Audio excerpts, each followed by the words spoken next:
Hello po, nandito naman po ako sa aking outdoor. Dito ako magluluto. Parang di magtalsikan na mantika sa loob. Tapos napakainit pa kayo. Lagyan natin ng bawang. Lagyan na rin natin ng sibuyas. Ilagyan natin ulit yung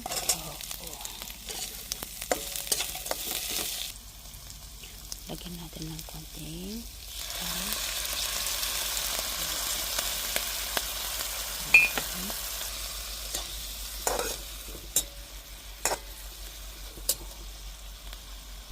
lagyan natin ng konting oyster po.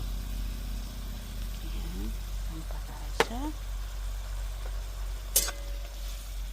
Lagyan na rin natin ng konting paminta.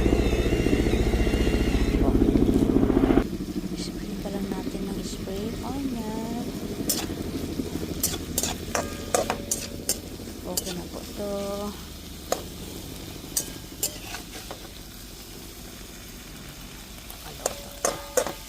Hanggang sa muli po. Maraming salamat. Bye.